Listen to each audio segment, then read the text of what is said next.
यह एक राजा की अद्भुत और ज़बरदस्त मोटिवेशनल कहानी है। किसी नगर में एक राजा रहता था। राजा बूढ़े होने को आ गए, पर उसको कोई बेटा नहीं हुआ, सिर्फ एक बेटी थी।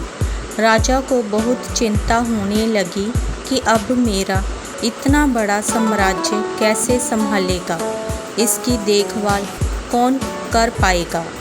एक दिन अचानक भगवान का नाम लेकर राजा ने यह निर्णय लिया कि कल सुबह जो भी हमारे दरवाजे पर आने वाला पहला व्यक्ति होगा, मैं अपनी बेटी से उसका विवाह कर दूंगा और अपना नया उत्तराधिकारी।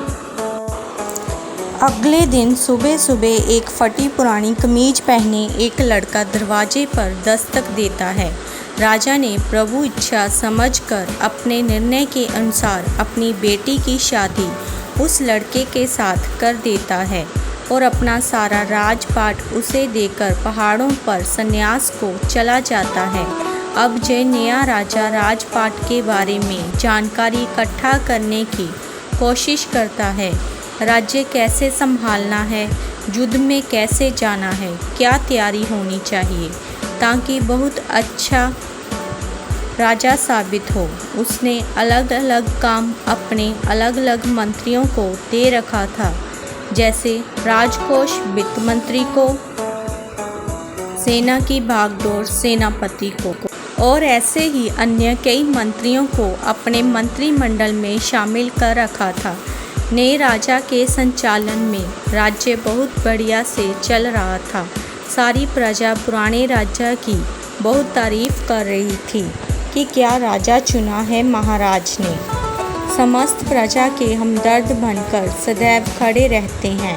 राजा का गोपनीय कमरा, जहां राज्यसभा के समस्त कमरे में समय समय पर सब आ जा सकते थे, लेकिन एक कमरे में सिर्फ राजा ही जाते थे। जे इस कोठरी में 10-15 दिन में जाते थे और किसी को जाने की अनुमति नहीं थी, जहाँ तक कि रानी को भी नहीं। अब समस्त दरबारियों को जिज्ञासा हुई कि आखिर इस कमरे में ऐसा क्या है कि कोई उसके अंदर देख भी नहीं सकता। जानने की इच्छा सभी को थी, लेकिन कोई पूछ नहीं पा रहा था। फिर बड़ी हिम्मत करके वित्त मंत्री ने पूछ लिया कि माफ़ कीजिएगा राजा साहब, लेकिन आखिर इस कमरे में प्रवेश वर्जित क्यों है? क्या है इस कोठरी में? राजा ने उन्हें डांट दिया और कुछ नहीं बताया।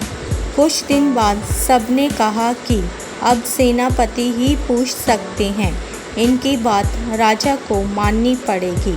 जब सेनापति राजा से कमरे के बारे में चर्चा किया तो राजा ने उन्हें भी कुछ नहीं बताया, जहाँ से सबके मन में एक ही विचार आ रहा था कि अब रानी ही है जो इस जिज्ञासा को समाप्त कर सकती है। सबने रानी से कहा कि आखिर इस कमरे में ऐसा क्या है कि महाराज आपको भी जाने की अनुमति नहीं देते। फिर क्या था? रानी ने तो एकदम जिद पकड़ ली कि अब तो मुझे जानना है। राजा के बहुत समझाने के बावजूद भी जब रानी नहीं मानी तो राजा उन्हें ले गए और अपने कमरे का दरवाज़ा खोला।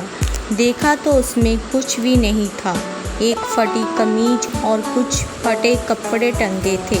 सब ये देखकर हैरान थे तो राजा ने बताया कि मैं अपने शुरुआत को याद करने के लिए जहाँ आता हूँ।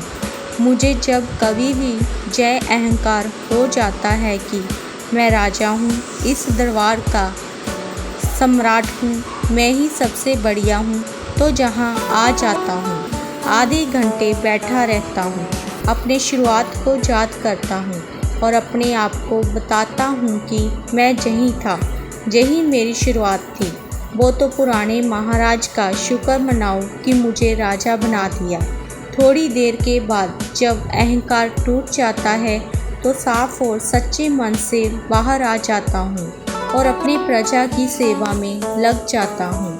कहानी से सीख। जय एक राजा की अद्भुत कहानी हमें बताती है कि अगर ज़िंदगी में कभी आपको ईगो आ जाए, आप अपने को बेस्ट मनाने लगो, आपको लगता है कि मेरे जैसा तो कोई है ही नहीं, तो अपनी शुरुआत को याद करिए, अपने स्ट्रगल वाली पुरानी ज़िंदगी को याद करिए।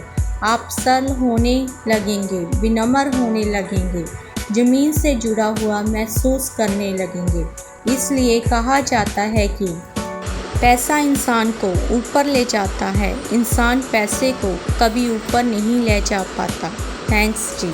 अगर गाइस मेरा चैनल आपको अच्छा लग रहा है तो ज़्यादा से ज़्यादा शेयर, कमेंट और सब्सक्राइब करें।